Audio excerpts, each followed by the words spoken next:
Hi guys, welcome to Obvious Classes. I am your educator Pratik Morwal. This is your daily current affairs session, morning sprint, a precise, exam oriented and easy to understand रहने वाला current affairs का session जो उन सभी students को target करता है जो यूपीएससी, एसएससी, बैंकिंग, डिफेंस या किसी भी स्टेट के पीसीएस की प्रिपरेशन कर रहा है। इस क्लास में जो इन्फॉर्मेशन के सोर्स रहते हैं वो रहते हैं न्यूज़पेपर, जिसमें द हिंदू, अल जजीरा, मेंट, इंडियन एक्सप्रेस और इकोनॉमिक टाइम्स जैसे न्यूज़पेपर होते हैं जहां से न्यूज़ को कवर किया जाता है। रिसेंटली आपने यूपीएससी का एक ट्रेंड देखा होगा जिसमें यूपीएससी के करंट अफेयर्स पूछने का जो सोर्सेज रहते हैं वो रहते हैं पीआईबी और एआईआर। इस न्यूज में इस सेशन में हम वहां से भी न्यूज को कवर करते हैं, इसीलिए ये सेशन आपके लिए बहुत इंपॉर्टेंट हो जाता है।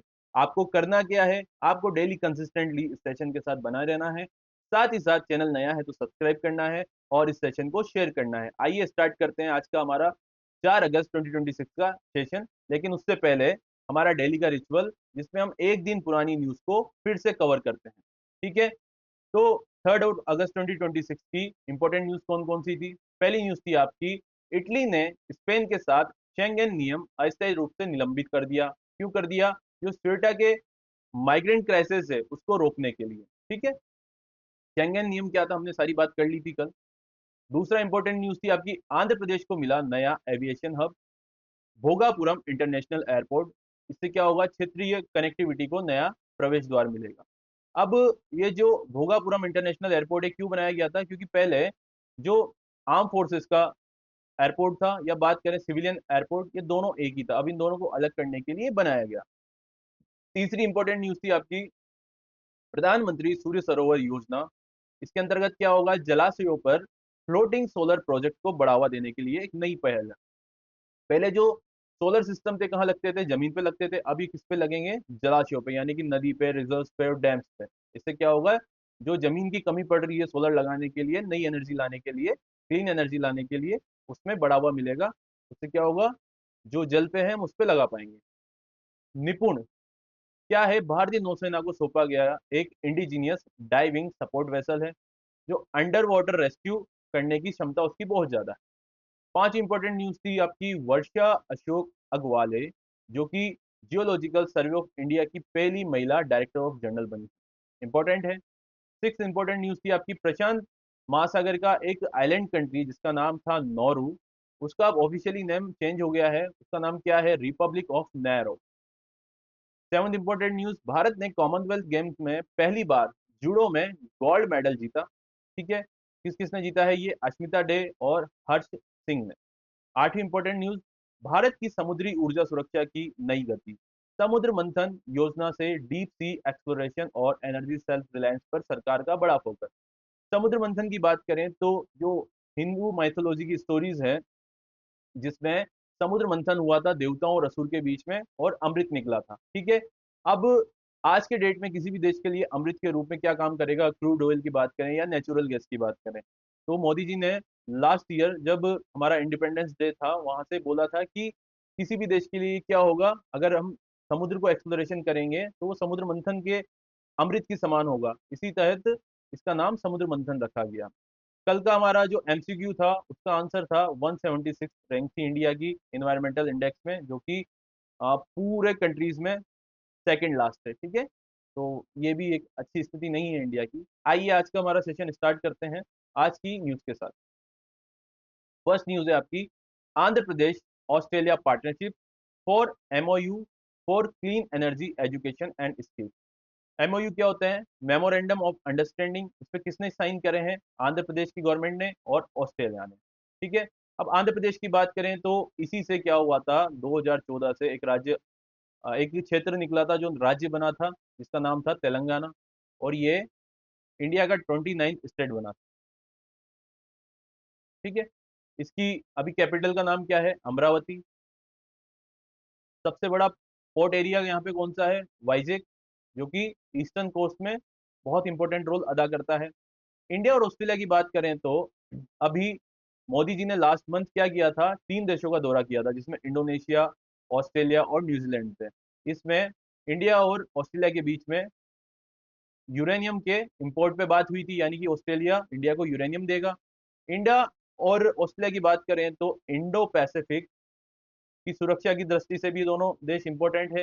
ये दोनों देश क्वाड के मेंबर्स भी हैं। आने वाला जो इनका बीबीएल का सेशन होगा, बीबीएल एक क्रिकेट का इनका डोमेस्टिक लीग है, ठीक है। जो ये बीबीएल का फर्स्ट मैच होगा वो कहाँ पे होगा, इंडिया के चेन्नई में होगा।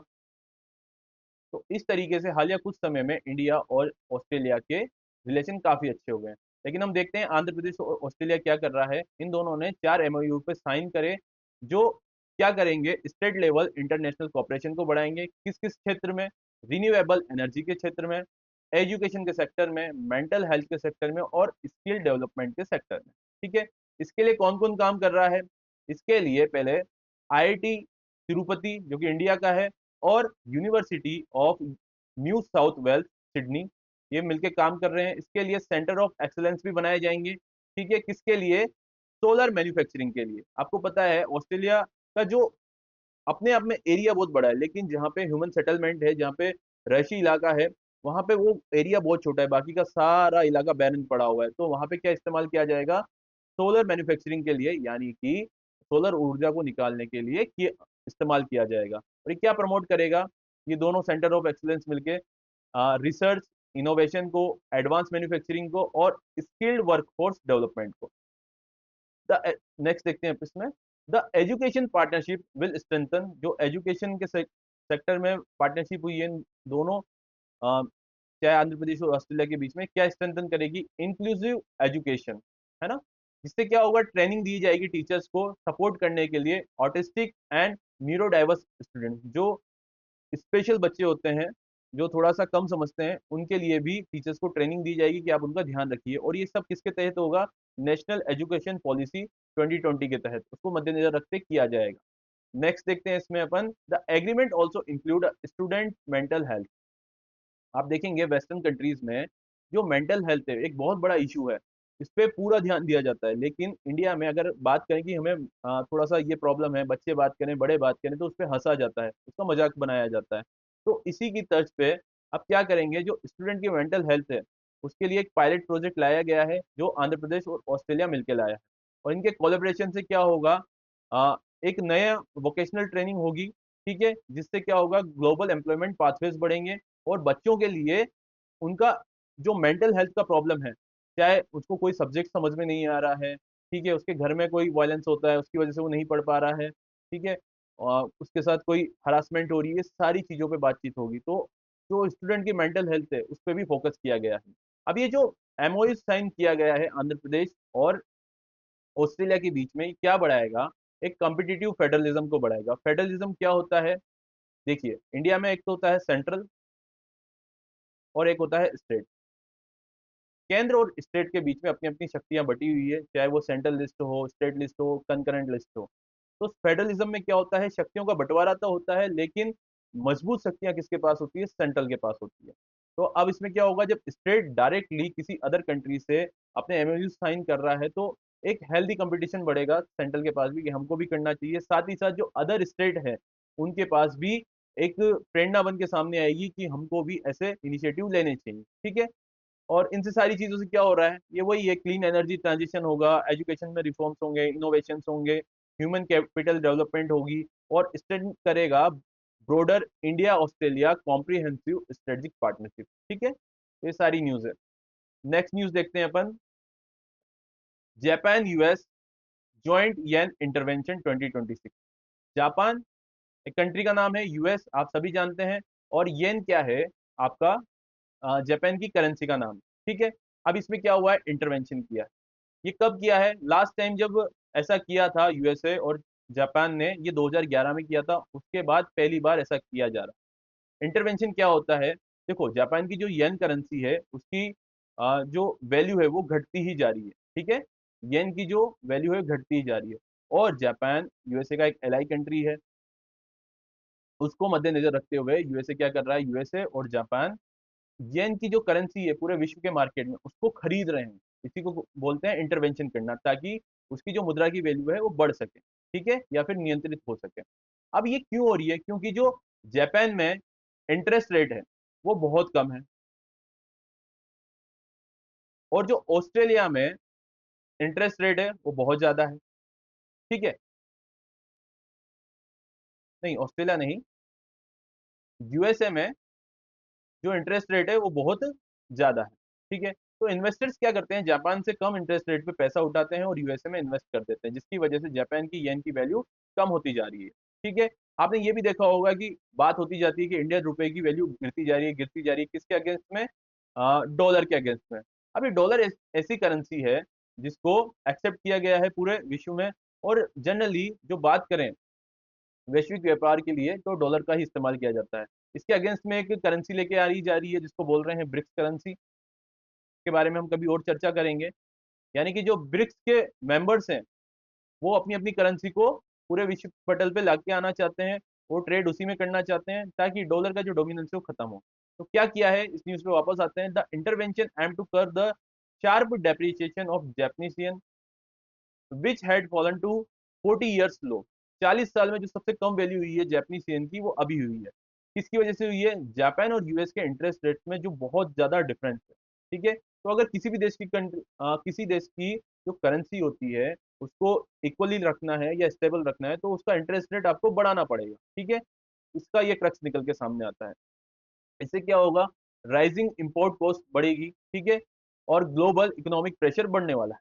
द कोऑर्डिनेटेड एक्टिव एक्शन, जो ये एक्शन लिया जा रहा है किसके अंतर्गत लिया जा रहा है, जैप जापान की जो मिनिस्ट्री ऑफ फाइनेंस है उसमें बैंक ऑफ जापान और यूएस का ट्रेजरी डिपार्टमेंट और फेडरल रिजर्व, ये सभी मिलकर इस चीज में काम करेंगे। जो हाईलाइटिंग कर रहे हैं, जो मेन पॉइंट है इसका, strong bilateral coordination on financial stability. हमने बात करी है कि जो यूएसए और यूएसए का एलाई कंट्री कौन है, जापान।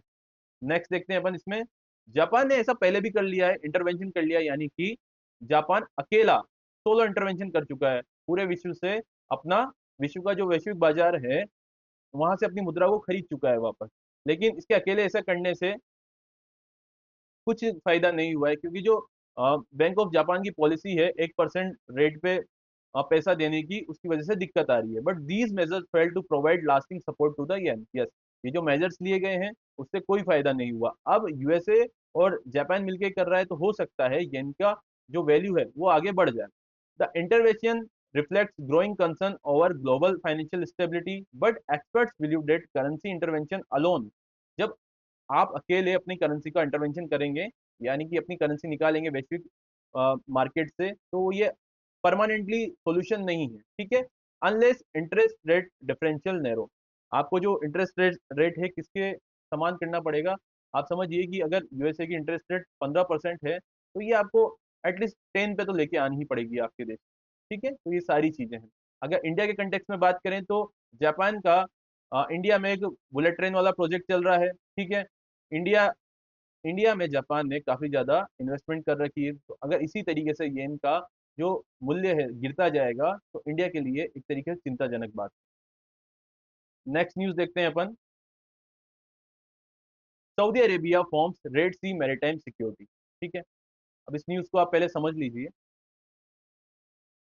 पहले तो आप ये देखिए कि यूएसए और ईरान के बीच में पिछले 5 महीने से ज्यादा हो गए एक वॉर चल रही है। यूएसए ईरान को वॉर जो चल रही है किस वजह से चल रही है, यूएसए ईरान को बोलता है कि आप अपने न्यूक्लियर प्रोग्राम को बंद कर दीजिए। ईरान बोलता है कि ऐसा क्यों करेंगे हम। यूएसए बोलता है कि आप न्यूक्लियर प्रोग्राम के नाम पे आप न्यूक्लियर बम बना रहे हैं। ईरान बोल रहा है कि हम ऐसा बिल्कुल नहीं कर रहे हैं, हम हमारे देश के न्यूक्लियर एनर्जी को बढ़ावा देने के लिए, यानी कि हम क्लीन एनर्जी के लिए ऐसा कर रहे हैं। यूएसए बोल रहा है नहीं, आप क्या कर रहे हैं, बम बना रहे हैं। इसलिए यूएसए ने ईरान पे अटैक कर दिया और ईरान की जो सुप्रीम लीडर था खमीनी, उसकी मृत्यु हो गई। ठीक है, अब इसी के बीच में क्या चल रहा है, टोटली युद्ध चल रहा है। अब ईरान क्या है, डायरेक्ट यूएसए को जो दूर है उस पर तो अटैक कर नहीं सकता, इसलिए जो यूएसए के इंटरेस्ट है मिडिल ईस्ट में, गल्फ कंट्रीज में, वहां पे अटैक कराया जा रहा है। ईरान ने अभी हालिया में किस पे अटैक किया, सऊदी अरेबिया पे अटैक किया, इसलिए यूएसए और सऊदी अरेबिया मिलकर ईरान पे अटैक करने लगे। इसके तहत ईरान ने जो यमन में एक मिलिटेंट ग्रुप है जिसका नाम है हूती, जिसको बोलते हैं हूती रिबेल्स, हूती रिबेल्स को बोला है कि क्योंकि हूतीस का जो इस्लाम का फॉलोइंग सेक्ट है वो है शिया, और ईरान का भी जो फॉलोइंग सेक्ट है वो कौन सा है, शिया। तो ये जो शिया शिया कम्युनिटी के दोनों एक तरीके से ग्रुप हो गए, तो ईरान ने हूती को बोला है कि आप ये जो बब मंदेब वाला एरिया है उसको चोक कर दीजिए ताकि विश्व का पूरा व्यापार ठप हो जाए। ठीक है, अब हुतीस क्या है, हुतीस यमन का एक मिलिटेंट ग्रुप है जिसने यहाँ की राजधानी सना को भी कंट्रोल कर कर रखा है। और इसको सपोर्ट कौन करता है? इसको अनऑफिशियली ईरान सपोर्ट करता है, चाहे वो आर्म्स देने के हो, चाहे फंडिंग देने की हो, चाहे सिक्योरिटी देने की हो। तो ईरान हुतीस को सपोर्ट करता है। हुतीस ऐसा पहली बार नहीं करने जा रहा है, हुतीस ऐसा पहले भी कर चुका है जब इसराइल और हमास के बीच में युद्ध हुआ था। उस समय जो इसराइल को सपोर्ट कर रहा था, चाहे वो यूएसए हो, चाहे भी कोई भी कंट्री हो, तो उस कंट्री का जो शिप होता था उसको ये जो हुतीस थे वो उड़ा देते थे, ठीक है, डिस्ट्रॉय कर देते। इस वजह से जो पूरा विश्व का व्यापार था वो घूम के केप ऑफ गुड होप से होता गया। इसकी वजह से जो ऑयल था वो भी ज्यादा होने लग गया था, इंश्योरेंस की कॉस्ट भी ज्यादा होने लग गई थी, और विश्व में महंगाई बढ़ गई थी। तो तब तो ऐसा किया था छोटे समय के लिए, लेकिन अब ये लंबे समय के लिए करने के लिए तैयार है। कौन है? हुती, ठीक है। और इसको ही कन्फ्रंट करने के लिए सऊदी अरेबिया ने एक ग्रुप बनाया। पूरी पिक्चर समझ में आ गई आपको क्या है? तो आइए स्टार्ट करते हैं वापस इसको। Saudi Arabia launch the multinational maritime security coalition, जिसमें कौन कौन से देश हैं? Saudi Arabia, Jordan, Yemen, Egypt, Sudan, Djibouti, Eritrea and Somalia. और ये क्या स्ट्रेंथन करेंगे? Security in Red Sea and Gulf of Aden. अब ये देखिए, ये बबल मंदेब जो स्ट्रेट है, ये कौन सी दो वाटर बॉडीज को जोड़ रहा है? एक तो हो गया आपका रेड सी, और दूसरा हो गया आपका गल्फ ऑफ एडन, ठीक है। यहाँ पे सिक्योरिटी के लिए ही ग्रुप फॉर्म हुआ है। The coalition aims to protect international shipping lens.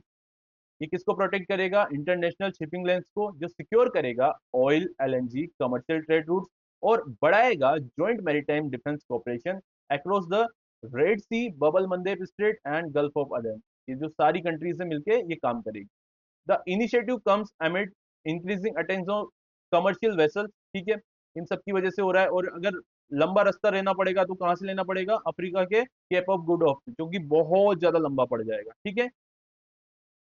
Next देखते हैं इसमें, the participation of Egypt, Sudan, Djibouti, Eritrea and Somalia highlight कर रहा है कि strategic importance of horn of Africa. ये आपको दिख रहा होगा, ये अफ्रीका है।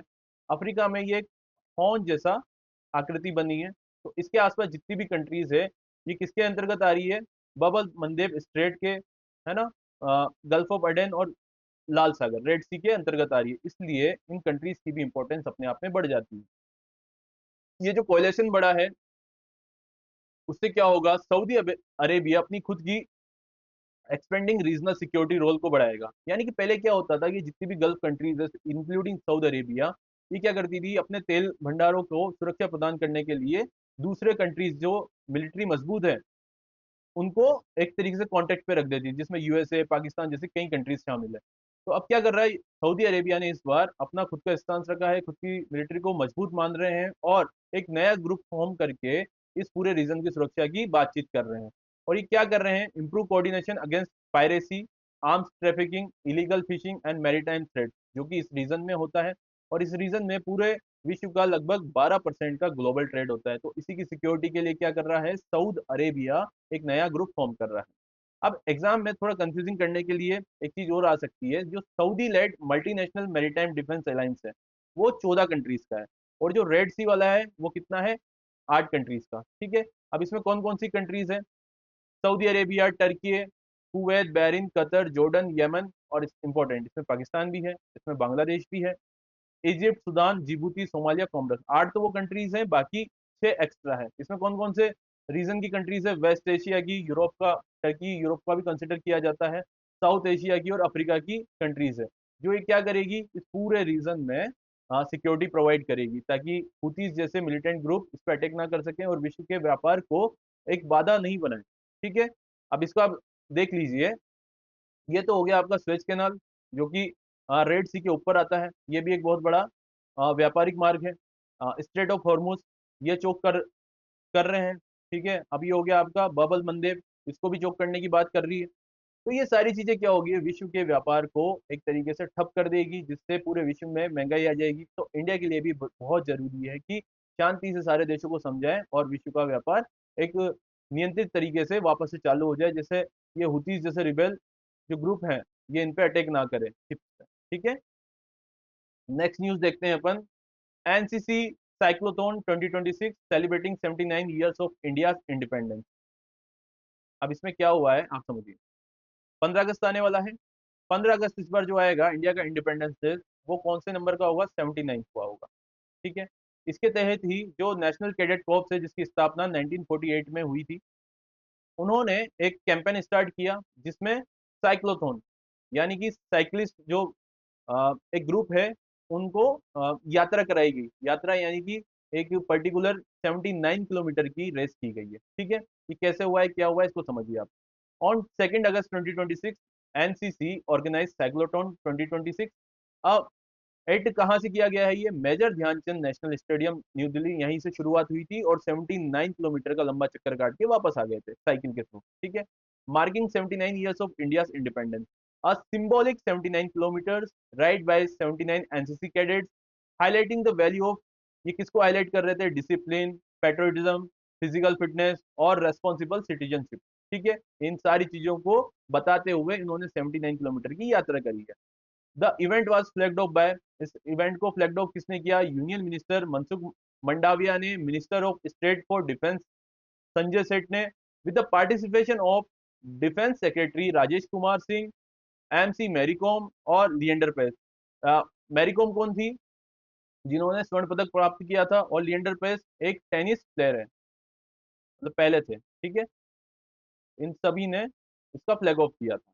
नेक्स्ट देखते हैं अपन इसमें, ऑर्गेनाइज अंडर द थीम, इसकी थीम याद रखिएगा, जो एनसीसी ने 79 ईयर्स कंप्लीट होने पे एक साइक्लोटॉन रखा था, उसकी थीम थी clean India, green India and fit India.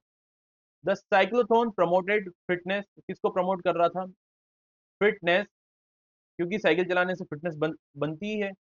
Environmental sustainability, जब फ्यूल का इस्तेमाल नहीं होगा, कार्बन का एमिशन नहीं होगा, तो इन्वायरमेंटल के लिए सस्टेनेबिलिटी रहेगी।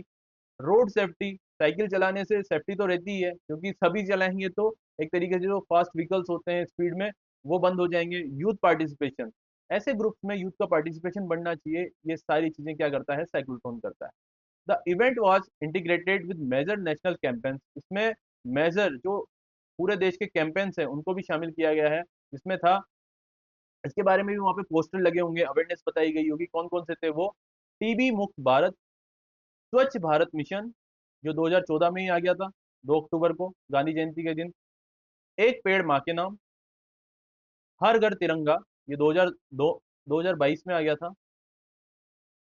ठीक है, और ये इन्फोर्स करेगा एनसीसी का रोल नेशन बिल्डिंग में, सिविक अवेयरनेस में और कम्युनिटी सर्विस में। ठीक है, एनसीसी क्या करते हैं, यही काम करते हैं कि एक लीडरशिप रोल पैदा होता है एक व्यक्ति में, सेंस ऑफ रेस्पॉन्सिबिलिटी आती है, पेट्रोलिज्म बढ़ता है, कम्युनिटी सर्विस देते हैं। आपने देखा होगा कहीं फेयर्स वगैरह होते हैं तो एनसीसी कैडेट्स अपना योगदान देते हैं। तो ये सारी चीजें कौन कर रहा है, एनसीसी कर रहा है। नेक्स्ट न्यूज देखते हैं अपन, Setu, India first digital emergency referral system for rural health care. ठीक है, सेतु क्या है, मैं आपको समझाता हूँ। एक व्यक्ति है गांव में जिसका नाम है रमेश। रमेश को आता है हार्ट अटैक।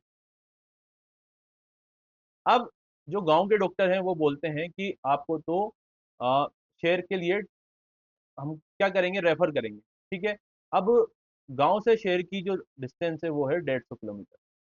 अब हो सकता है कि रमेश 150 किलोमीटर की दूरी तय कर ले और डॉक्टर उसको ठीक कर दे, लेकिन ये भी हो सकता है कि सिचुएशन इतनी क्रिटिकल हो कि वो 150 किलोमीटर कंप्लीट ही ना कर पाए। सिचुएशन तीसरी ऐसी बनती है कि रमेश 150 किलोमीटर को कंप्लीट भी कर ले, लेकिन वहां यानी कि शहर के हॉस्पिटल में पहुंचने के बाद वहां पे उसको अटेंड करने के लिए कोई हो ही ना, डॉक्टर छुट्टी पे हो, डॉक्टर की अवेलेबिलिटी ना हो, कोई ऐसी चीज हो, तो इसकी वजह से क्या हो सकती है, रमेश की मौत भी हो सकती है। अब ये रमेश जैसे बहुत से व्यक्ति हैं जो इन चीजों को फेस करते हैं, तो इन सब चीजों का निवारण करने के लिए क्या लेके आया गया है, एक सेतु नाम का डिजिटल प्लेटफॉर्म लाया गया है। किसके द्वारा, राजस्थान के द्वारा। राजस्थान ने लॉन्च किया है सेतु, जिसका नाम है simplified emergency transfer and urgent referral. और ये बना है पहला ऐसा स्टेट जो इंडिया में इंप्लीमेंट कर रहा है डिजिटल इमरजेंसी रेफरल सिस्टम को, किसके लिए, रूरल हेल्थ केयर के लिए। ठीक है, इसको किसके द्वारा डेवलप किया गया है, इसको डेवलप किया गया है रविंद्रनाथ टैगोर मेडिकल कॉलेज, जो कि उदयपुर में है। सेटू डिजिटली कनेक्ट करता है पब्लिक हेल्थ केयर सिस्टम्स को और डिस्ट्रिक्ट के हॉस्पिटल्स को, किससे, जो शहर के बड़े हॉस्पिटल्स होते हैं, टर्शरी केयर हॉस्पिटल जिसमें मेडिकल कॉलेज भी शामिल है, किसके लिए, फास्टर इमरजेंसी रेफरेंस के लिए। अब सेतु में ऐसा होगा क्या, जैसे अब रमेश वहां से निकला है गांव से 150 किलोमीटर की दूरी तय करने के लिए और अपना इलाज कराने के लिए, तो क्या होगा कि जो गांव में टेस्टिंग होगी, उसका बीपी शुगर नापा जाएगा, 150 किलोमीटर की दूरी तय करने के लिए उसको कितना समय लगेगा, ये सारी चीजें कहाँ बता दी जाएगी, सेतु के पोर्टल पे बता दी जाएगी। अब इस सेतु के पोर्टल को जानकारी किसको दे दी जाएगी, जो शहर का मेडिकल कॉलेज है वहां पे जानकारी दे दी जाएगी। अब जब रमेश वहां पे पहुंचेगा तो क्या होगा, वहां पे पहले से डॉक्टर की पूरी टीम तैयार होगी, पूरा जो अगर उसका ऑपरेशन होगा वो पहले से तैयार होगा, वहां जाके उसको डॉक्यूमेंटेशन नहीं करना पड़ेगा, वहां जाके उसको नई जांच नहीं करवानी पड़ेगी, ठीक है। जो भी उसका ट्रैक डाटा होगा उसको सेतु के प्लेटफॉर्म के थ्रू देख के आगे कार्रवाई कर दी जाएगी, ठीक है। The system transmit patient history, vital information, QR codes, live GPS location and estimated time of arrival, ये सारी चीजें पता लग जाएगी इस प्लेटफॉर्म के थ्रू, जो इनेबल करेगा specialist teams to prepare before the patient reaches the hospital, hospital पहुंचने से पहले ही, ताकि ब्लाइंड अराइवल्स को रोका जाए। क्योंकि बहुत सी बार ऐसा होता है कि व्यक्ति रेफर कर तो दिया जाता है, हॉस्पिटल में पहुंचने के बाद वहां पे ना तो उसको डॉक्टर मिलता है, डॉक्यूमेंटेशन के लिए परेशान किया जाता है, नई जांचें फिर से करवाई जाती है। तो अगर आने वाले समय में क्या होगा, इस सेतु प्लेटफॉर्म को राजस्थान के साथ पूरे देश में अप्लाई कर दिया जाता है, तो एक हेल्थ केयर सिस्टम में बहुत बड़ा बूस्ट मिल जाएगा। ये क्या करेगा, build using smartphones, QR code and close user group network, इसको बनाया गया है इन सबके द्वारा। और सेतु जो प्लेटफॉर्म है इसको यूज करने के लिए कोई ज्यादा पैसों की जरूरत नहीं है, no expensive infra, and is already manage over 3510 emergency cases across 15 district, इसको इम्प्लीमेंट कर दिया गया है 15 डिस्ट्रिक्ट में, और अभी तक 3510 केसेस को इससे संभाला गया है। सेतु जो है वो स्ट्रेंथन करेगा इमरजेंसी हेल्थ केयर डिलीवरी, जिससे रिड्यूस होगी ट्रीटमेंट की जो देरी होती है during the golden hour. Golden hour क्या होते हैं कि व्यक्ति ऐसे समय पे हॉस्पिटल पहुंच जाता है जब उसकी जान बच जाती है, उसी को क्या बोलते हैं, गोल्डन आवर्स बोलते हैं। जो सपोर्ट करेगा digital health governance and can serve as a scalable model for nationwide emergency referral system, ठीक है। तो ये रेफरल सिस्टम को भी बढ़ावा देगा। नेक्स्ट न्यूज देखते हैं अपन, exercise rotor clap third, Indian air force counter drone helicopter exercise, ठीक है। ये देखो इसका कौन सा एडिशन था, एक एक्सरसाइज का नाम है रोटर क्लेप, जिसका थर्ड एडिशन था, दो एडिशन पहले कंप्लीट हो चुके हैं। ये कहाँ पे हुए हैं, राजस्थान के पोखरण जैसलमेर में, ठीक है। अब इसको क्यों किया गया है, पहले तो ये जानिए, इसको इंडियन एयरफोर्स के द्वारा किया गया है।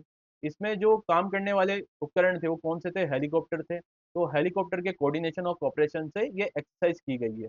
और ये किसके अगेंस्ट में की गई है, काउंटर ड्रोन, ठीक है। ड्रोन को समाप्त करने के लिए इंडियन एयरफोर्स के द्वारा राजस्थान के पोखरण जैसलमेर में की गई एक एक्सरसाइज, जिसका नाम है रोटर क्लैप थर्ड। रोटर क्या होगा, रोटर हेलीकॉप्टर के ऊपर लगी हुई पंखुड़ियां होगी, जो जब घूमती है तो चलती है और इससे हेलीकॉप्टर ऊपर उड़ता है, इसीलिए इसका नाम रोटर क्लैप दिया गया है, और इसका थर्ड एडिशन था। आपने देखा होगा, रशिया यूक्रेन वॉर की बात करें या ईरान USA वॉर की बात करें या फिर बात करें हमारे इंडिया के द्वारा चलाया गया ऑपरेशन सिंदूर, उस समय भी जो पाकिस्तान की तरफ से आने वाले ड्रोन थे। अब ड्रोन में क्या होता है, मैनमेड तो होता नहीं है, ठीक है, मतलब मैनमेड होता है लेकिन रोबोटिक्स पे काम करता है, आपके रिमोट से काम करेगा। कोई बम गिराना होगा तो वो ड्रोन के थ्रू आ जाएगा, किसी को सामान बेचना होगा, हम एम्यूनेशन बेचना होगा तो वो उसके थ्रू आ जाएगा। तो इनको समाप्त करने के लिए, है ना, और इन पे निगरानी रखने के लिए क्या करा गया है, रोटर क्लेप थर्ड एक्सरसाइज की गई है। क्योंकि इंडिया को भी क्या चाहिए, अपना वेस्टर्न बॉर्डर जो कि पाकिस्तान से लगता है, उसमें एक इंटीग्रेटेड एयर डिफेंस सिस्टम चाहिए। अब ये तो है नहीं ना कि जो हमारा एयर डिफेंस सिस्टम है हर बार सक्सेसफुली काम करेगा, करना तो चाहिए, हो सकता है कभी कोई मिसहैपनिंग हो जाए। तो इन सब की वजह से जो ड्रोन आते हैं, इन ड्रोन को क्या करना पड़ेगा, हमें न्यूट्रलाइज करना पड़ेगा, ठीक है। तो वापस हम देखते हैं इस न्यूज में क्या क्या लिख रहा है। द एक्सरसाइज, ये एक्सरसाइज किस पे फोकस करती है, counter unmanned aerial system. Counter यानी कि समाप्त करना, अनमैन्ड यानी कि वही रिमोट के थ्रू चलेगा, एरियल यानी कि हवा से आएगा। एक ऐसा सिस्टम जिसको हवा से आने वाला उपकरण रहेगा, जिसको हम क्या बोलेंगे, ड्रोन बोलेंगे, उसको समाप्त करने के लिए किया गया है, जिसका नाम है रोटर क्लेप थर्ड। और ये क्या करेगा, ये पहले डिटेक्ट करेगा, फिर ट्रैक करेगा, आइडेंटिफाई करेगा और न्यूट्रलाइज कर देगा हॉस्टाइल ड्रोन्स को थ्रू हेलीकॉप्टर बेस्ड ऑपरेशन। हमने बात कर ली कि इस जो ऑपरेशन में, इस एक्सरसाइज में हेलीकॉप्टर के बीच में कोऑर्डिनेशन हो रहा है, कोऑपरेशन हो रहा है, ठीक है। इसमें कौन कौन से हेलीकॉप्टर्स आए हैं ये देख लीजिए आप। पहला है अपाचे, दूसरा है MI-25 एंड MI-35, प्रचंड, चीनूक, MI-17 एंड ध्रुव, इस तरीके के हेलीकॉप्टर्स इसमें आए हैं पार्टिसिपेट करने। और इनके बीच में ही कोऑर्डिनेशन के द्वारा किसको, ड्रोन को समाप्त किया जाएगा, जो डिमोस्ट्रेट करेगा coordinating attack, transport and utility helicopter operation. ये जो हेलीकॉप्टर है कौन कौन से, एक तो अटैक करने वाला है, एक ट्रांसपोर्ट के लिए है, और कुछ यूटिलिटी हेलीकॉप्टर्स हैं जो इस ऑपरेशन में काम आएंगे। The exercise features live missile and rocket firing, ठीक है, ये चीजें करेंगे। Validating operational tactics, joint mission planning and combat readiness against, किसके against, emerging aerial threat in desert condition. आपने देखा होगा कि जो इंडिया का वेस्टर्न बॉर्डर है जो पाकिस्तान के साथ शेयर करते हैं, वहाँ पे बहुत ज्यादा थ्रेट है। जो डेजर्ट होता है, ऐसा तो है नहीं कि हर जगह पेट्रोलिंग करी जाए, पेट्रोलिंग करते हैं लेकिन एक समय में एक जगह की होगी ना, डेजर्ट बहुत बड़ा है। तो वहाँ पे क्या कर रहा है पाकिस्तान, अपने ड्रोन्स को भेज रहा है उनको न्यूट्रलाइज करने के लिए, उनको समाप्त करने के लिए ये एक्सरसाइज की जा रही है। ठीक है, ये आपका चिनूक हेलीकॉप्टर है, ये हैवी ट्रांसपोर्टेशन के लिए यूज होता है, हैवी ट्रांसपोर्टेशन के लिए यूज होता है। रोटर क्लेप थर्ड क्या करेगा, स्ट्रेंथन करेगा इंडियन एयरफोर्स का रोटरी विंग वारफेयर कैपेबिलिटीज। ठीक है, रोटरी की बात बताई दी थी मैंने, जो विंग्स होते हैं इसके। इनहांस करेगा counter drone preparedness and highlight कर रहा है growing role of indigenous platform like H Hindustan Aeronautics Limited, Prachand and Dhruv. किसको, किसने बनाया था, एचएएल ने बनाया था प्रचंड और ध्रुव को, in India's evolving air defence strategy. India की एयर डिफेंस स्ट्रेटजी के लिए बहुत इंपॉर्टेंट है इस तरीके की एक्सरसाइज। ठीक है, नेक्स्ट देखते हैं अपन। इंडियन नेवी ने लॉन्च किया है पांचवा diving support craft DSC A24। ये आपकी न्यूज हो गई। अब डाइविंग सपोर्ट क्राफ्ट क्या होता है, अफकोर्स इंडियन नेवी ने लॉन्च किया है तो ये समुद्र में होगा, और ये अपने आप में कौन सा था, पांचवा था, पांचवा और लास्ट। इंडियन नेवी ने एक ऐसा प्रोजेक्ट दिया था किसको, मिनिस्ट्री ऑफ डिफेंस को कंप्लीट करने के लिए, जिससे क्या होगा, मिनिस्ट्री ऑफ डिफेंस के अंतर्गत कंप्लीट करने के लिए जो डाइविंग सपोर्ट क्राफ्ट रहे। ठीक है, तो ये प्रोजेक्ट कब स्टार्ट हो गया था, ये फरवरी 2021 में ही स्टार्ट हो गया था। अभी इसका पांचवा डाइविंग सपोर्ट क्राफ्ट बन के सामने आया है। On 1 August 2026 Indian navy launch DSC A24 completing the 5 vessel diving support craft। पांचवा था ये project, contracted by the ministry of defence in February 2021। ये बात कर ली है हमने। जो किसके द्वारा बनाया गया है, सीतागढ़ रेल सिस्टम लिमिटेड, जिसका मुख्यालय कहाँ पे है, कोलकाता में है। The vessel features a catamaran hull design. अभी कैटामैरन हॉल डिजाइन क्या होती है, आप देखोगे कि एक ऐसा पोत जिसके साइड के जो विंग्स होंगे, जिससे पानी को डिस्प्लेस किया जाएगा, वो इक्वल होंगे, इक्वल वेट के होंगे, और इक्वली पानी को डिस्प्लेस करेंगे। ठीक है, अब ये पानी को इक्वली डिस्प्लेस करेंगे तो ना तो उसमें डिस्बैलेंस होगा, ठीक है, ना तो हिलेगा डुलेगा, और प्रॉपरली वो काम करेगा। अगर उसको पानी के अंदर भी जाना पड़ेगा, डाइविंग सपोर्ट है ना ये, तो उसको पानी के अंदर भी नीचे जाना पड़ेगा, तो वहां पे बहुत अच्छा काम करेगा ये। तो क्या प्रोवाइड कर रहा है, greater stability, wider deck space and efficient coastal operation. ये सारी चीजें कौन प्रोवाइड कर रहा है, जो ये DSC A24 बन गया है। Diving support craft are designed for underwater diving. किस काम के लिए बनाया गया है इसको, अंडर वाटर डाइविंग के लिए, क्योंकि कुछ ऐसे नाव हो जाते हैं, कुछ ऐसे शिप्स हो जाते हैं जो पानी के अंदर ही रह जाते हैं, तो उनके इंस्पेक्शन के लिए और उनके रिपेयरिंग के लिए, होता है ना उसमें टेक्निकल मिस्टेक्स भी होगी, उनके रिपेयरिंग के लिए काम होगा। साल्वेज ऑपरेशन, बहुत लंबे समय से कोई शिप वहां पे पड़ा हुआ है, उसमें से इंपोर्टेंट इक्विपमेंट निकालने के लिए। And harbour support, of course ये इंडियन नेवी के लिए हार्बर का सपोर्ट भी करेगा। ठीक है, तो एनहांस करेगा नेवी की ऑपरेशनल रेडीनेस इन कोस्टल वाटर। कोस्टल रीजन में इंडियन नेवी को बहुत ज्यादा सपोर्ट करने वाला है क्या, DSC A24। और ये क्या सपोर्ट कर रहा है आपका, एक चीज और देखिए, make in India in defence sector देखते हैं। Around 70% of the vessels equipment is source from India manufacture, reflecting the objectives of आत्मनिर्भर भारत। ठीक है, जो इसमें इक्विपमेंट लगे हैं वो कितना है, 70% इंडिया के मार्केट से ही लिया गया है, जो किसको बढ़ावा देते हैं, आत्मनिर्भर भारत को और मेक इन इंडिया के इनिशिएटिव को। The successful completion of the 5 ship programme, हमने बात कर ली है कि पांचवा ऐसा था, और ये जो DSC A24 था, पांचवा डाइविंग सपोर्ट क्राफ्ट था, और इससे पहले 4 बन चुके हैं और ये आखिरी है। स्ट्रेंथ करेगा इंडिया के इंडिजीनियस शिप बिल्डिंग कैपेबिलिटी को, और इम्प्रूव करेगा इंडिया की नेवी की under water support and maintenance infra को। और इनहांस करेगा ये मैरीटाइम सिक्योरिटी को। तो ये सारी चीजें DSC 824 आने के बाद इंडियन नेवी के पास आ जाएगी। आज की लास्ट न्यूज को देखते हैं अपन। विश्वेश नेगी, जिनको अपॉइंट किया गया है इंडिया का नेक्स्ट एम्बेसडर कहाँ पे, ईरान में। ईरान अभी बहुत ज्यादा सुर्खियों में बना हुआ है, ठीक है, यूएसए ईरान के वॉर की वजह से। और अगर पूरे विश्व में शांति चाहिए तो ये युद्ध रुकने चाहिए। और जब इंडिया ने एज अ विश्व गुरु, जब वो इंडिया खुद को बोलता है, तो इंडिया ने जब ये नए व्यक्ति जिनका नाम है विश्वेश नेगी, उनको वहाँ पे अपॉइंट किया है एम्बेसडर, तो इनका रोल बहुत बड़ा हो जाता है विश्व शांति के लिए, ठीक है। अब इंडिया के इंटरेस्ट के लिए और विश्व शांति के लिए इनका बहुत बड़ा रोल हो जाता है। अब एम्बेसडर क्या होता है, किसी भी दूसरे देश में अपने देश का सबसे बड़ा अधिकारी जो होगा वो क्या होगा, एम्बेसडर होगा। देख लेते हैं इसमें न्यूज क्या है। On 3 August 2026 Vishwesh Negi 2002 batch के IFS के ऑफिसर हैं। इनको अपॉइंट किया गया है इंडिया का नेक्स्ट एम्बेसडर टू ईरान। और ये किसको रिप्लेस करेंगे, रुद्र गौरव श्रेष्ठ को। करेंटली सर्विंग एज, अभी कहाँ पे काम कर रहे हैं, joint secretary in ministry of external affairs में। ही will soon take charge of the Indian embassy in Tehran, जो कि ईरान की राजधानी है, and oversee political, economic, strategic and consular relation. ठीक है, किसके साथ, ईरान के साथ।